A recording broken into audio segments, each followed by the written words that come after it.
absen ada semua ya. Apakah ada temannya yang tidak hadir? Ada Bu. Siapa? Kemana dia? Nggak tahu Bu. Oke, Bu absen dulu ya. Nika, ada Bu. Wida Cahyaningsari, ada Bu. Henry Lukmansyah, ada Bu. Oke, baik. Berarti yang tidak hadir hanya Karmin ya. Baiklah, sebelum kita melanjutkan pembelajaran pada hari ini, silahkan untuk Ananda Wida dibacakan ayat suci Al-Quran terlebih dahulu.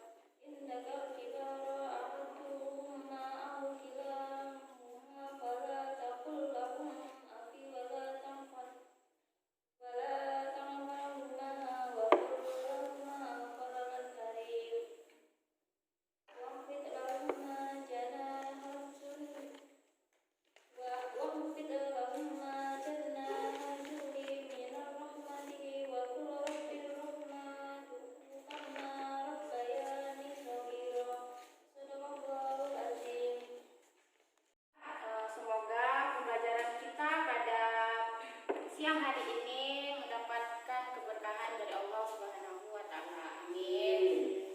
Nah, kita langsung saja masuk kepada materi pembelajaran kita pada hari ini. Pembelajaran hari ini kita mulai. Ini Ibu ada beberapa gambar. Nah, Anda semua bisa memperhatikan gambar ini.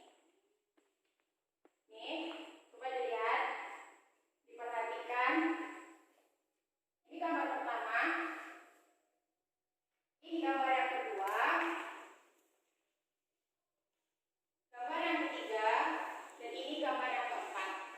Nah, coba satu orang, setelah kalian memahami gambar-gambar ini, coba satu orang, apa maksud dari gambar ini sebenarnya?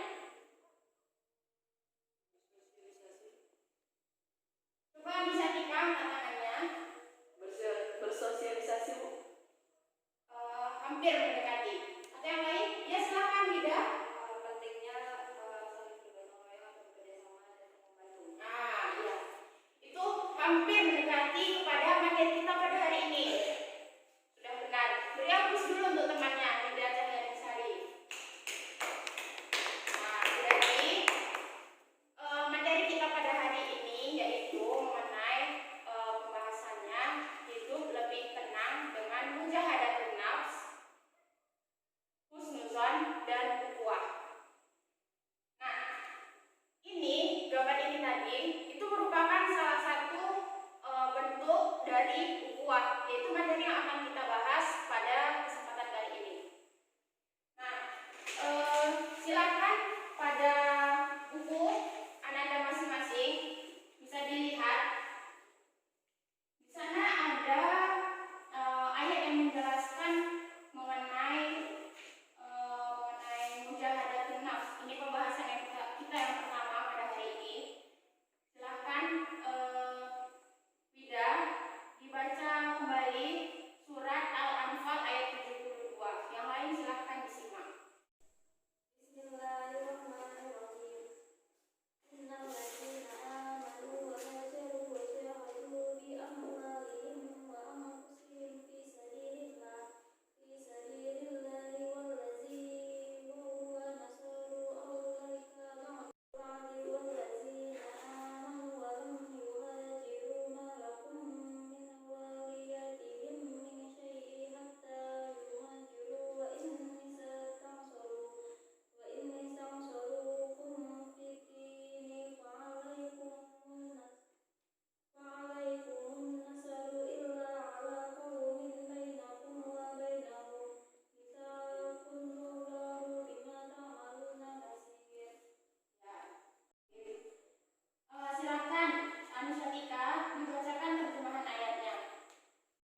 meminta pertolongan kepadamu dalam urusan pembelaan agama, maka kamu wajib memberikan pertolongan kecuali terhadap kaum yang telah terikat perjanjian antara kamu dengan mereka.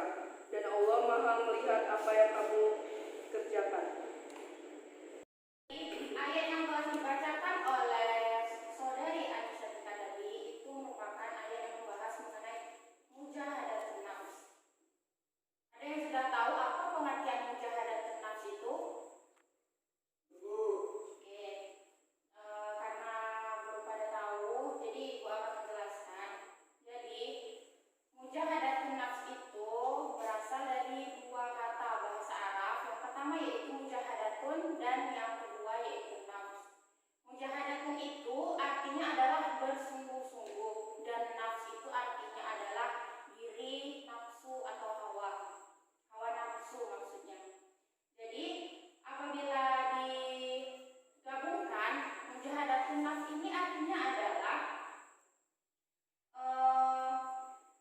bersungguh-sungguh atau perjuangan di dalam melawan hawa nafsu, atau dalam bahasa Indonesianya kita bisa menyebutnya itu adalah kontrol diri.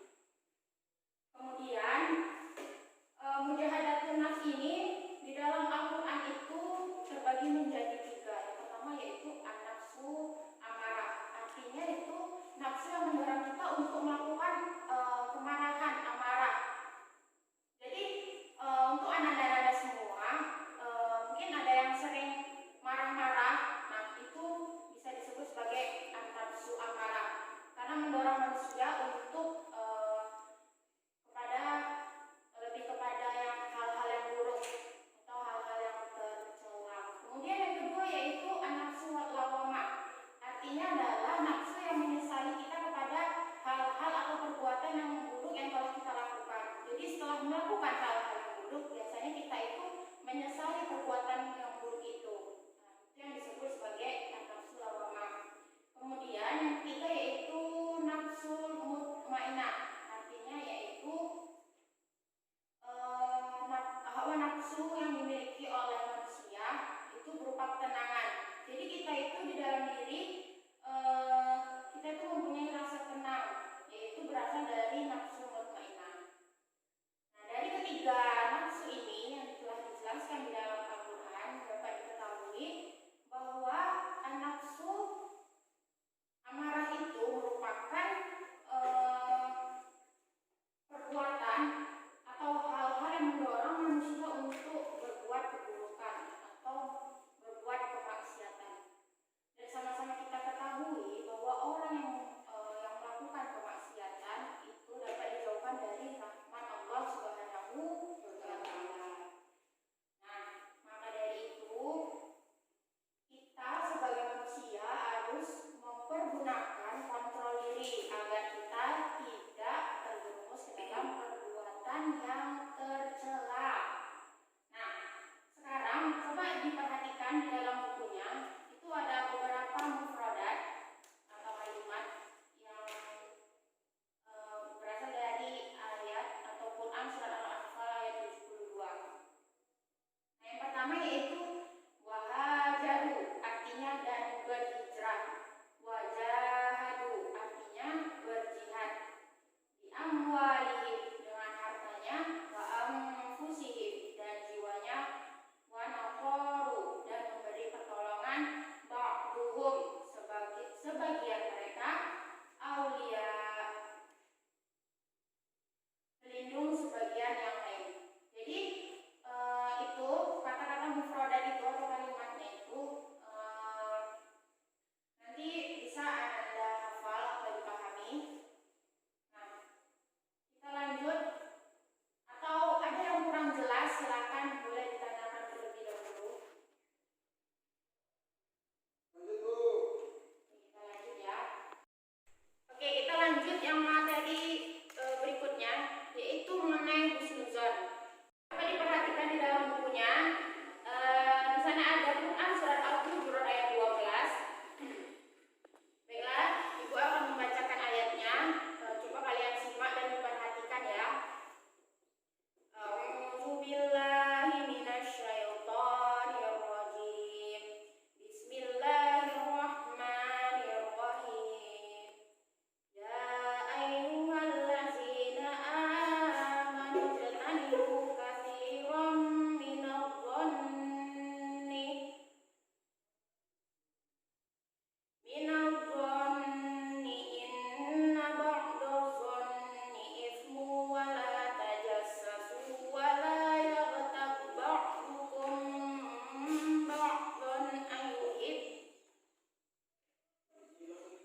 husnuzon terhadap temannya contohnya? Itu sama saja termasuk anak semua makan daging saudaranya yang telah mati. Itu salah satu perbuatan yang tercela. Jadi kita sebagai umat Islam itu diajarkan untuk tetap berbaik sangka kepada siapa saja, termasuk kepada diri kita sendiri.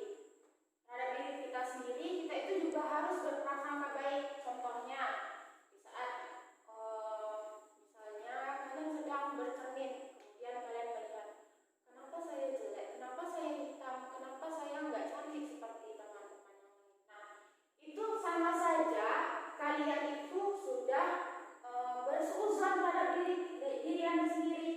Nah, tujuannya kita berhusnuzon terhadap diri kita sendiri itu supaya kita lebih percaya diri dan lebih semangat.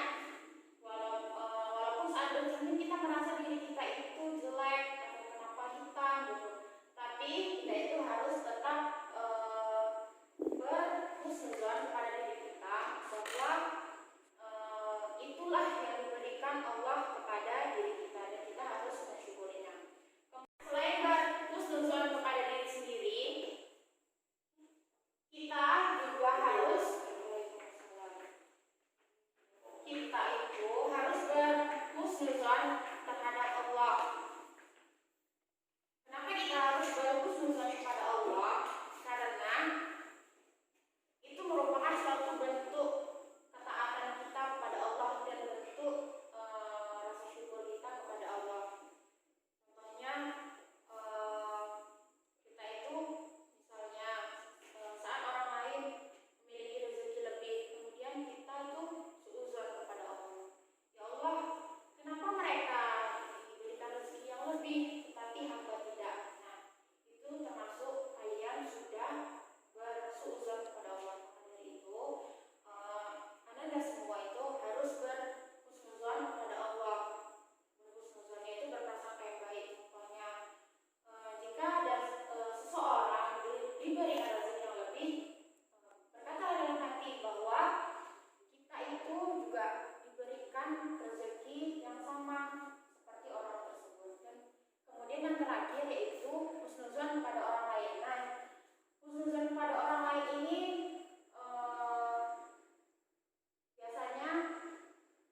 harmonis karena diikuti rasa saling mencintai, saling menjaga, memiliki perdamaian dan persatuan. Apabila kita itu tidak menjalin ukhuwah terhadap umat muslim yang lain, maka hidup kita itu tidak akan harmonis dan mungkin akan terjadi pertengkaran di antara umat muslim yang satu dengan yang lainnya.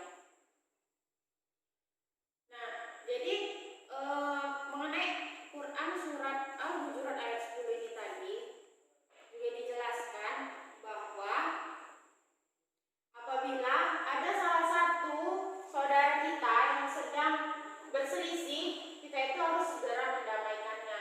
Jangan sampai kita itu hanya acuh tak acuh, kita biarkan saja tanpa kita itu mendamaikannya. Karena itulah tadi tujuan dari ukhuwah, supaya kita itu bisa mendamaikan saudara atau siapapun itu, atau tetangga atau teman, agar tidak terjadi selisih paham.